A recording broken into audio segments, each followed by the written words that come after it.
things first, I would like to thank everybody for coming out today to visit us here at the Pioneer Tunnel Coal Mine Tour here in lovely Ashland, Pennsylvania. All right, so the tunnel you folks are inside of right now, it was in fact an actual operational coal mine. Okay, originally we were owned and operated by what was called the Philadelphia and Reading Coal and Iron Company. We were in operation from the years 1911 to about 1931. We then got shut down because of the Great Depression. Okay, so everything you're going to see today was done between that time frame of 1911 and 1931. All right. Now, when this mine was actually in operation, it employed 35 men, 10 mules, and a handful of young boys. And every single day, with that little amount of manpower that they had, they were expected to mine at least 400 tons of coal out of here every single day. Okay, yeah, that's kind of a lot of material. Now, the reason why we stopped in this particular section of the mine is because of this hole in the wall behind me right here. Okay.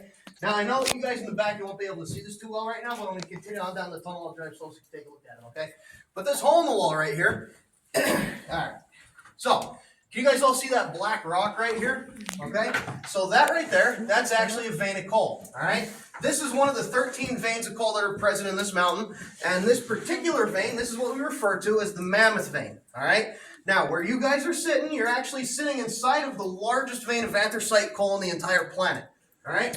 Like I said, it's called the Mammoth Vein, and in this spot, it's about 55 feet thick. It's going to start right here. This is what we refer to as the bottom rock, and then it goes up to that first of the timbers up there, right past my mine motor. Okay, it ends at what we call the top rock. Okay, now, like I said, in this spot, the Mammoth is about 55 feet thick, but there are some areas of the anthracite region where the Mammoth is going to open up to be around 200 feet thick, which is that's quite a sizable chunk of coal. Now, one thing you're going to notice about this vein is that it's on a real steep angle. Okay, so we call that the pitch of the coal vein. So this is going to follow about a 50 to 60 degree pitch. It's going to follow that same pitch about 2,000 feet deep down beneath us, where it basins out underneath the town of Ashland. And then it actually ends up resurfacing about 1.5 miles to the north of us in the little town of Centralia. Okay? Now, to go along with that, not only does this vein go down 2,000 feet, but it continues another 400 feet up above us where it outcrops on the surface of the mountain, because right now we're right about 400 feet underground. Okay? So I hope none of you guys are claustrophobic. It's a little late for that now. But what we're going to do now, we're going to continue on down the tunnel. We're going to get out. We're going to walk around and talk about how we actually mine this stuff. Okay? Sound good? All right, let's keep going. Now we'll get out.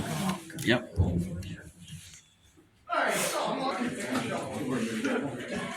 All right, so now that we're all in here, I guess we'll start things off with a little bit of terminology for you, okay? So, the tunnel out there, the one we just came in on, the one where the train is parked, that's what we refer to as a rock tunnel or a drift. And that's basically going to be the main haulage way in and out of the mine. So, another way to think about it is that tunnel out there, it's almost like an underground highway. Now, as you're driving your rock tunnel through the mountain, you're going to encounter your veins of coal. And as you encounter those veins of coal, obviously you're going to want to follow them to mine them, right? So, what do? Well, you're going to have to take a side street off your main highway, and that's kind of what we're inside of right now. We're actually inside of one of those side streets. So this specific tunnel right here that we're inside of right now, this is what we refer to as a gangway. And a gangway is going to follow a vein of coal, give you access to it so you can actually start to mine it. And the vein of coal that we were actually following in this particular gangway is right over here, okay? Now this right here, this is a relatively small vein. This is nowhere near the size of the Mammoth Vein, but it gives us a pretty good example of how the coal is found in this region and ultimately how it's mined, okay? So once again, the vein's going to start right there at the bottom rock, and it's going to end up there at the top rock, okay? And all this black material in between, that's our vein of coal. Now how we actually go about mining this stuff is what my good buddy Larry right here is trying to show us, okay? So Larry, you see he's got this big old hand drill next to him, and what Larry's doing, he's drilling a series of holes into the vein of coal. Those are what's known as shot holes. So Larry is drilling us a shot pattern right now. Now once he's done drilling those holes, he's going to stuff them full of powder or dynamite or whatever type of explosive he's using. Then he's going to set his fuses. All right, and then once those fuses are set, he's getting the heck out of there, okay? Because, you know, obviously you don't want to be standing there when the explosion goes off, right? That wouldn't be very good. Now, even though Larry's down here in the gangway with us right now, this is not where Larry would normally be, all right? So even though the gangway follows the vein of coal, this isn't where the coal mining actually takes place. The coal mining actually takes place up above us, all right? So if you guys want to take a step over against this wall right here and you look up into the roof, you'll notice that there's a giant hole that goes up. There's actually a few of these holes all throughout the gangway here. This is what we refer to as a chute. And those chutes take you up to the working face of your coal seam, and this is where the vast majority of your day's labor is going to happen, is right up inside this hole. So every single day when me and Larry were actually working down here together, you know, we'd come off the rock tunnel into the gangway, you know, whatever chute we were assigned to work that day, you know, we'd take our tools, our shovel, our pickaxe, our lunch, our dynamite, you know, basically whatever the heck we needed for that day's work. We'd take it all, climb up those timbers with it, and that's where we're going to be spending the next 12 hours of our day, is right up inside that hole. So, I don't know what you guys do for work these days, but I'm sure you're probably glad you don't have to be up there 12 hours a day. Because, when I say this, I really mean it. Coal mining sucks. Especially anthracite mining, okay? Anthracite mining sucks. All right, now follow me down this here way. I got a couple other things I want to show you down here. You have been watching a show on the CPI-ParaWorld channel. Please like, share, subscribe, follow, and also don't forget to hit the bell so you'll be notified of future broadcasts. And help us out greatly with the algorithm. Thank you. Is we have these patterns. This for a second. Does anybody know what coal is actually made of? No. What? Well, somebody said carbon, right? Okay, who said that? Who said carbon? Okay. How did the carbon get there? Yeah, exactly. So trees and plants and animals and such, right? All right, so it kind of begs the question, if coal is made of dead trees and dead animals and dead dinosaurs and such, well, how come these trees right here, how come these trees fossilized and how come they didn't turn into coal, right? Well, the answer to that question is because, well, they didn't chemically decompose far enough and they didn't experience near enough pressure or time, so they simply just fossilized in the mineral-rich mud. So, when you hear people say that coal's made of dead trees and dead dinosaurs, they're sort of on the right track. A better way to think about it, though, is coal is more dinosaur poop than the actual dinosaurs, okay? So basically what happens is, as things die, their bodies start to decompose and it basically collects into this thick, soupy organic mud. And over millions and millions of years, sediment collects on top of that organic mud and basically crushes it down and crushes it down and crushes it down until you get a vein of coal. Now, geologically, it's a little bit more complicated than that, but that's good enough for today's purposes. But that's why we have the fossils, and that's why those trees didn't turn into coal, okay? Because, like I said, they just simply didn't decompose far enough and they didn't experience near enough pressure or time. So, because of that, they just fossilized in the mineral-rich mud, okay? All right, now, if you want to follow me back out this here way, I got some other stuff out here I want to show you. How much does a coal miner get paid a day? Oh, that's a really good question. So basically, it depended, all right? So, let's say anywhere from 1880 to about 1910, you could expect to make about $1.75 a day as a coal miner. And believe it or not, it was pretty, decent pay for that time. But here's the thing they didn't tell you.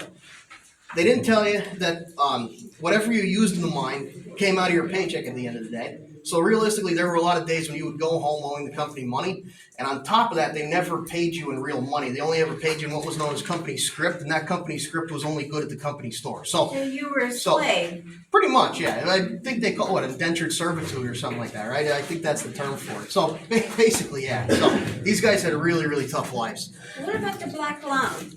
So that would happen a lot. And that would just be because of the amount of dust and amount of coal dirt down here. Because when the coal is shot and blown up, it basically creates these microfine particles of coal, and they basically look like little shards of glass. And that's what causes the black lung. You breathe it in, and that coal dust, so it's like little shards of glass. It scratches and scrapes your lungs, so it's pretty nasty. No, they didn't have any of that kind of stuff. No. But follow me back out this way, guys. Why was that side one so pitched? Usually when I've been in the other coal mines, it's all straight. Okay. So that's because of the way the coal is. Remember how I said the coal's on an angle? Yeah. So that's why the tunnel's on such a pitch like that, because of the way the coal runs. Okay. But they had it timbered it that way before the anchor bolts? They had it timbered on an angle? Say that again? So when they constructed this though, right, because you got the anchor bolts there now, Yeah. right? When they constructed these, it was all wooden timbers, right? Yeah. All right, so they had to angle the timbers like in that hole that you showed Sort us, of. right? Yeah, pretty much, yeah. That sounds no fun. No, Okay. no. All right, so now that I have you all standing around this box here, if you guys want to come up, we got tons of room right here. If you guys want to fill in this empty, we got tons of empty space here. But inside this box here, we have an old telephone. And the reason why I'm showing you this old telephone is because, believe it or not, that's actually the original phone that we used in the mine when we were in operation way back when. Which means that, not only is it original to this mine, but nowadays it's also well over 100 years old. And another cool thing about this phone is that this thing still works. And the way you make it work is you take this handle right here and you crank it. Okay, that would then power up the doohickey and thingamajig in there. And we'd use this thing in the doodle here, and we'd talk to each other inside and outside of the mine. That way we didn't have to keep walking back and forth through the tunnels or, stealing the train off of each other. They just made talking to each other a heck of a lot quicker and way more efficient down here.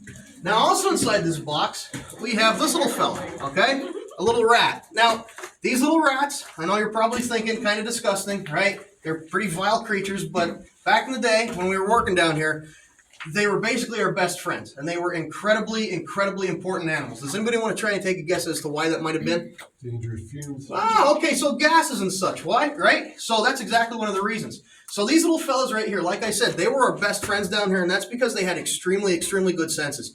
And one of the things that they could do for you was they could test your air quality, so they could test for potentially harmful or poisonous gas that might be present down here. But another thing that these rats could do, a lot of people don't realize this, they could actually feel very, very small vibrations in the ground, so they could actually act as an early warning system to a potential cave-in or collapse that might happen down here.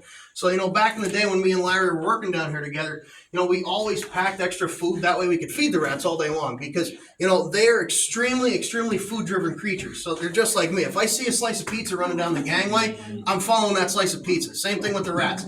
Now, the problem arises is if the rat doesn't come to eat my delicious piece of anchovy pizza, or if the rats all just start running away, guess what? If the rat's running, I'm following it because it knew something that I didn't, and that could very well save my life. And it did save a lot of people's lives back in the day. Because of that, like I said, they were highly, highly respected by the miners. Now, speaking about small animals in a coal mine, as I'm sure some of you might have already guessed, there was another small animal down here that played a pretty important role to us, and that small animal was a little bird, and that little bird is right over here up inside this cave, okay? So if you guys want to start making your way down this here way against that there wall, okay, so this little fella right here, that is the ever so classic canary in a coal mine. And just like the rats, the canaries had extremely good senses, but the canaries, we use them specifically for gas detection, and that's because their lungs are a little bit more sensitive than the rats were, so they can give you a bit more of an early warning that, hey, you're going to be heading into some gnarly stuff soon, okay? Now, moving on to this picture right here, I want to talk about it because it's pretty interesting. So this is a really rough drawing of what this mine would actually look like if you were to cut us out on the mountain and look at us from like a side view. Okay, so this right here, that's the tunnel we're inside of right now. That's our drift, okay? That's the entrance right there. That's about 1,800 feet down the tunnel to the north of us, all right? Now, you see all those different lines going down throughout the picture here? Okay? Those are actually all the different veins of coal that we've passed through so far. This big one, that's the mammoth vein. We stopped that earlier, okay? Now, like I said, these veins, they're going to go down on that real steep angle, right? They're going to basin out underneath town, and then they're going to resurface, right? Okay, so who was listening? Where did they resurface at? Centralia. Yeah, exactly, Centralia. Okay, show of hands, who's heard of Centralia? Okay, pretty much everybody. Good, because everybody that comes here wants to talk about Centralia. Now, spoiler alert, I don't talk about it down here. Okay, that's what the guys out on the choo-choo train talk about, so go take their tour. But I do like to make this one point about Centralia. The vein of coal that's currently on fire over there, how far away from us do you think that is? Like, how many miles away do you think it is if you had to take a guess? 2. 2 miles? That's a pretty good guess. 5? Okay, that's a good guess, too. Anybody else want to throw a guess out? So 2 and 5. Okay. Are there people still living there? There are a couple people still living there, yeah. Yeah, there is. But, you know, we're kind of in agreement that it's relatively far away, right? Okay, good, because you're all wrong. That vein's right there. We're about to be inside of it. Yeah, we're about to be inside of a burning vein of coal. Yeah, you guys seem excited about that. Now, thankfully, so when you go home tonight, you can brag to all your friends that you were literally inside of hell on earth today. So congratulations. But anyway, thankfully, the fire is never going to burn over to us, okay? It's never, ever, ever going to burn over to us. We're 193% safe down here, and I'm going to explain why in a second. So let's just say, for example, the vein was this one. It's not, but let's just say this was the vein that was on fire, and let's say this was Centralia. For reference, if that was the case, we would be way, way over here somewhere, okay? Now, that fire, it's going to have to somehow burn up over the mountain all the way over to us, somehow magically reignite the vein. It's got no hopes or dreams of ever burning over to us, okay? And that's why this vein will never reignite on this side, because the vein would have to burn up over a mountain where the coal vein doesn't exist anymore because of millions of years of erosion and also a lot of surface mining. So like I said, we're 373% safe down here, okay? Now I want to go back to talking about animals for a second, and I'm going to introduce you to our third and final animal down here in the coal mine. But arguably this is our most important animal, and he's right back this way. So if you remember Larry from the other gangway, this is Larry's cousin Steve. Now, if you want to come back and pet Steve, you're more than welcome to. Steve loves people. But here's the thing. Steve does not like people to call him by the wrong name. So, a lot of people make the mistake of calling Steve a horse or a donkey. Steve is not a horse or a donkey. Steve is a mule, all right? Now, these mules, they were the most important animals down here, and that's because if you didn't have a mule, you didn't have a mine. This is where all of our coal production actually came from, okay? The mules took the fully loaded coal buggies and transported them out of the mine, all right? So, like I said, most important animal right here. Now, with all that being said, something I feel you should know about these mules is that in the vast majority of mines around here, they never actually left the mine. They would spend their entire lives down here underground, okay? And that brings up a little bit of an interesting problem here. Didn't I just say the mule takes the coal out of the mine, right? But now I also just said that the mule never actually leaves the mine, right? So we're kind of contradicting ourselves here. So how the heck does that work? How would you actually get the coal out of the mine? Well, the miners were pretty clever people, and they always found ways to make their lives easier and a little bit better. And one of the things they did was they always worked with gravity as opposed to against gravity. And this is going to be an instance where they work with gravity, okay? So the mules, all right, they would take the coal buggies to a certain point about halfway down the tunnel, okay? I don't know if you've noticed this, but when we actually came into the mine, we actually came up a little bit of a hill, okay? So that hill was about halfway into the tunnel. The mule, coming out of the mine, he gets stopped on top of that hill, unhitched from the coal buggy, taken back deeper into the mine for another one. Now, that coal buggy's parked on top of that hill, right? Okay, a young kid around the age of 9 or 10 years old, like little Eddie right over here, he comes up behind that coal buggy and just gives it a big old shove. And that shove is enough to get it rolling down the hill. Gravity takes over, and gravity takes it the rest of the way out of the mine, okay? Now, why did they do that? That just kind of seems a little, overly complicated, maybe even a little stupid, right? Well, the reason they did that was for a couple of reasons. One of the biggest reasons, though, was because of the nature of these animals themselves. So they were incredibly, incredibly smart creatures and incredibly, incredibly stubborn creatures as well. So one of the problems that the miners would run into is when the mule would take the coal out of the mine, it wouldn't want to come back in. And honestly, who could blame it? Because I wouldn't want to come down here either. But you can see where an issue would arise there. Because you need the mule to work, and if the mule doesn't want to come back in and work, it's not going to work, right? So for convenience sake, the miners just started making the mule stay down here, okay? Now, that was all fine and dandy, but it brought up a new problem. Spending so much time underground, a couple weeks, couple months, even a couple years at a time, the mules would actually lose their resistance to bright light like the sun. So unfortunately, if they were down here for long enough and you took them back out into the daylight, a lot of times the mules would end up going blind. So to stop that from happening, the companies just started mandating that the mules stay down here for their own safety, okay? Now, even though they had to stay down here, they were treated incredibly, incredibly well. Remember how I said they were the most important animals down here? Well, because of that, they were extremely valuable to the companies, all right? So if you were ever caught abusing or even just accused of abusing one of these animals, you pretty much just got instantly fired right on the spot, and you would get blacklisted from the rest of the mines in the area. And that was pretty much a death sentence in this area back in the day. Now, on top of that, if something were to ever happen down here, the miners were actually forced to save the mules before they could save themselves. And unfortunately, a lot of folks would ultimately end up losing their lives that way as well. So, it just goes to show you, how well respected these animals were and how well treated they were, okay? All right, now follow me down this way. I got some other stuff down this here tunnel to show you. I guess we'll wait for these guys. Does anybody have any questions while we're waiting? What's down that other shaft? Oh, that's a good question. That's where we hide the bodies. Oh. No, that's basically just another gangway, and it faces off about 40 feet back there. So it basically looks the same exact thing as this does. So there's not really any point to see that. It just goes back about 40 or so feet, and then it just faces off into nothing. That's a good question, though. Any others while we're waiting here? So what vein is on fire? So this is called the Buck Mountain vein. This is the vein that's on fire. So basically, it'll come down on an angle like this and then go underneath us, underneath town, up over a mountain, and then over the next mountain, and that's where the fire is, over the next mountain. Yep. Wow.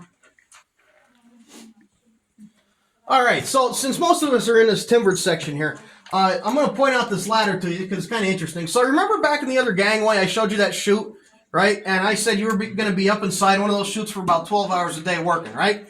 Okay, this ladder, like I said, it goes up one of those chutes, and this is what a pretty typical chute would look like. They usually drove these things up a couple hundred feet. This particular chute, they drove this up about 400 feet, which means they actually drove it all the way up to the surface. So because of that, we actually repurposed it as a secondary escapeway.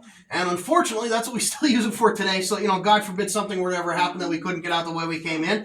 This is our plan B. This is how we're getting out of here, okay? Now, climbing up this thing sucks. I can confirm it does suck. I've done it quite a few times. But if your life depends on it, you're going to get out of the mine whether you like it or not. Believe me, I'll make sure of that. So just go ahead, take a look up this thing, and then when you're done taking a look up this chute, just head on down to the end of the tunnel there for me, okay? Now, like I said, this goes up about 400 feet.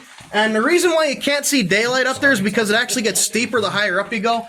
And you see those lights that are up there? Those lights are only about a third of the way up. So that kind of gives you a perspective of how high this thing goes. And like I said, the reason why you can't see daylight is because it actually gets steeper the higher up you go. But this would be your typical work office. You'd be up inside one of these things 12 hours a day, drilling and blasting away at the vein of coal. All right? Yep, so once you guys are done taking a look up, just head. Alright, so I hope you noticed this giant hole in the ground that you all just walked by, because if you didn't, that's what we call natural selection, right? But I'll tell you what that hole is in a second. So passing through the timbered section, just saw what it looks like to sit at the bottom of a chute and look up, right? Well, if you were to climb up to the top of that chute and then look back down, that hole back there is what your view would be. That's actually a chute that broke up to us from a lower level. There's actually 2 more levels down beneath us. There's one 300 feet down, another one 600 feet down. So please don't fall down that, all right? But once you're done taking a look down that hole, just come onto this side of the gate for me. Now, this is also where I usually choose a kid and pick on them a little bit. And since we don't have any kids, who wants to be my volunteer? Preferably somebody short. Mary. Yeah, Mary. Preferably somebody short. The shortest one here.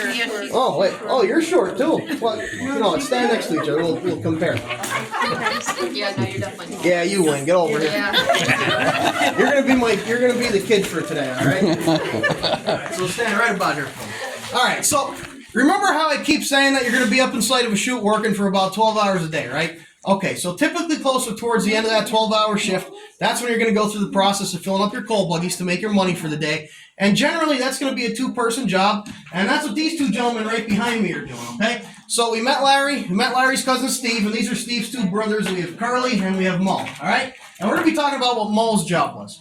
So when you're filling up a coal buggy, basically what you're going to have to do, you saw that chute back there? You're going to have to park that coal buggy underneath one of those chutes, all right? Now, Mo, he's going to be up inside the chute. Now, I know some of you probably can't see it, but there's a stick right here. There's a stick poking up out of the coal, and that stick is attached to a door.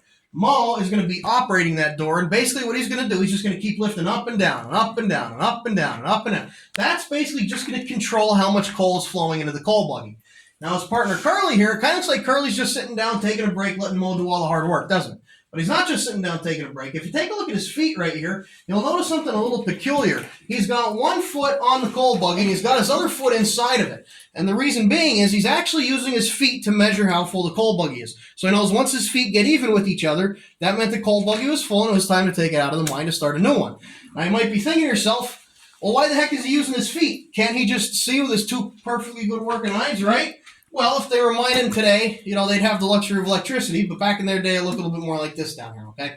Now, they did have lights available to them at the time, but the lights that these guys were using were just these tiny little oil wick lanterns, only they gave off about as much light as a single candlestick, all right? So realistically, if you were down here working with these 2 gentlemen back in the day, you only would have had about that much light, okay? Now, that is not much light at all. So it kind of goes to show you, why you have to use your feet to feel how full the coal buggy is. Now, this brings up another good point here. You remember that ladder that I just showed you back there? Could you imagine trying to climb 300 or 400 feet up to your working station every day with this much light? You have all your equipment with you. You're tired and cranky and miserable because you don't want to be there to begin with. And on top of that, it's wet and it's slippy. That, understandably, is an extremely, extremely dangerous job, okay? Because you got to figure to yourself, as you're climbing up that thing, if you make one wrong move and you fall, right? You asked that question before, right? If you fell, that was it, because you were pretty much dead before you even reached the ground, because on the way down, you were smashing into the wall, you were smashing into the timber. It was not a very pleasant way to go. So that would understandably give a lot of people the idea that the most deadly and dangerous job down here was to be up inside those working sections, right?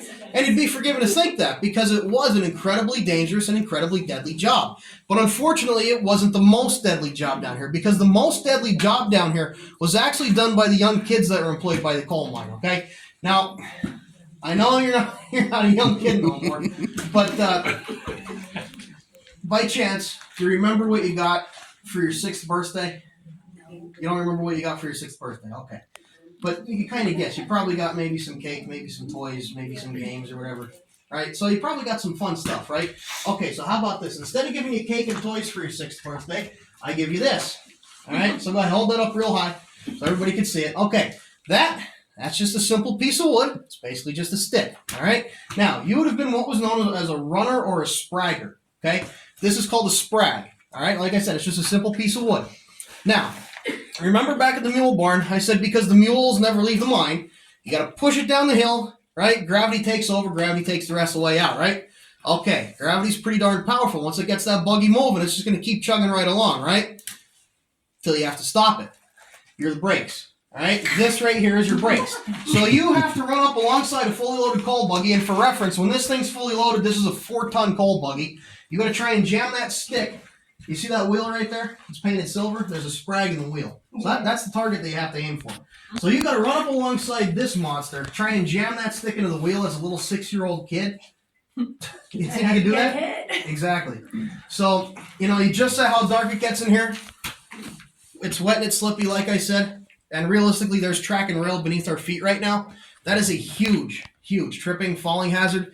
And to spare you the gory details, it happened a lot. A lot of really young kids would ultimately never end up coming back out of these mines. All right? Now, it's a crappy situation, but it was a job that had to be done. And realistically, it was a job that only they could do because I'm a big fat guy. I kick into those same tight areas that a small kid could squeeze themselves into. So it was up to the kids to perform those jobs.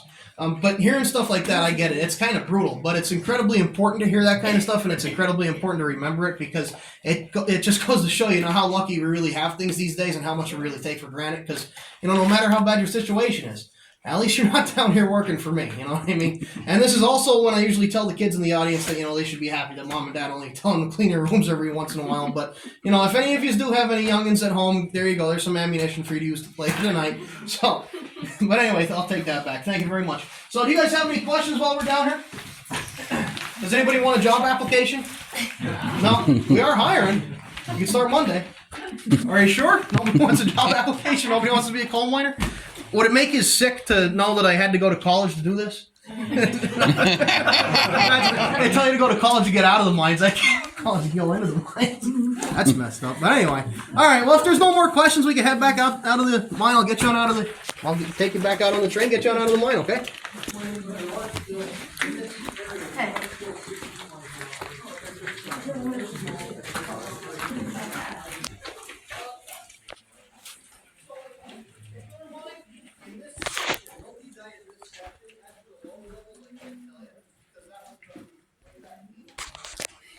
Well, no, they would just mine it as they went. So the levels that are beneath us, they actually started way, like I said, they were the original mining of this mountain, and they started way back in the 1800s. You're talking 1860s. Well, actually, 1857 was the first recorded date from down beneath us. So after they mined that out, they were looking for more coal and realized, oh, we didn't mine up above us yet. So they drove a level up here in 1911, and this was the last mining of this mountain was the 1911 to 1931, which is what we just saw today. So yeah. All right, back out to the teacher train. That's a good question.